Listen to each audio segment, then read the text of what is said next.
ये साझेदारियों के इलेक्ट्रॉन पढ़ रहे थे, जिसमें पहला उदाहरण अपने ले लिया था हाइड्रोजन। अब दूसरा उदाहरण अपन किसका ले रहे हैं? नाइट्रोजन। किसका ले रहे बेटा? नाइट्रोजन। तो नाइट्रोजन का प्रतीक क्या होता है बताओ? एन। नाइट्रोजन का प्रतीक होता है एन। अब इस नाइट्रोजन के पास कितने परमाणु, कितने इलेक्ट्रॉन होंगे? तो इलेक्ट्रॉनों की संख्या कितनी हो गई इसके पास? कितने होते हैं?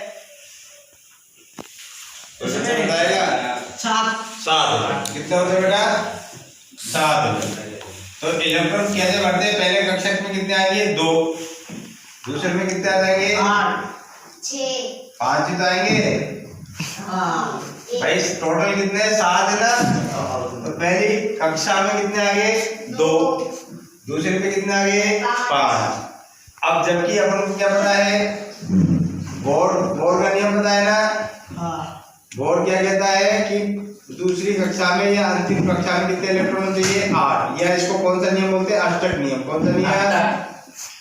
8 इलेक्ट्रॉन पूरे करने के लिए कोई भी तत्व या परमाणु कितने इलेक्ट्रॉन या तो ग्रहण करेगा या त्यागेगा।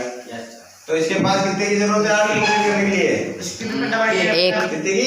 1। 3 की है ना भाई। नाइट्रोजन के कितने परमाणु चाहिए? 3 चाहिए ना। अरे हाँ। 8 होगा। हाँ। भाई 8, इसको 5 को 8 करने के लिए 3 इलेक्ट्रॉन चाहिए ना। हाँ। तो नाइट्रोजन किसके पास जाएगा? अपने भाई के पास। तो अंतिम कक्षा में जो इलेक्ट्रॉन होते हैं उसको अपन क्या करते हैं? इलेक्ट्रॉन डॉट के रूप में दर्शाते हैं। इलेक्ट्रॉन की डॉट। अच्छा देखो 1 2 3 4 5। ठीक है, 1 2 3 4 5। तो इसकी अंतिम कक्षा में 5 इलेक्ट्रॉन और इसकी अंतिम कक्षा में 5। तो पहले इसको क्या दर्शा दिया? इलेक्ट्रॉन को डॉट स्ट्रक्चर के रूप में दर्शा। अब ये इससे 3 इलेक्ट्रॉन चाहिए तो 3 इलेक्ट्रॉन इससे साझा कर लिया इसने। तो देखो 3 ये 6 और 2 8 हो गए ना। ऐसे ये वाला भी क्या करेगा? 3 6 और 2 8। इस प्रकार से इनके बीच में कितने इलेक्ट्रॉनों की साझेदारी हो गई? 3 की।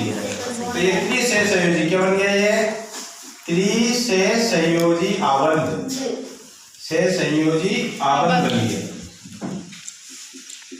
इस प्रकार आपने क्या सीखा कि कोई भी तत्व अपने बाह्यतम कक्षक में के इलेक्ट्रॉन को अष्टक नियम के अनुसार 8 इलेक्ट्रॉन कंप्लीट करने के लिए इलेक्ट्रॉनों की क्या करता है? साझेदारी करता है।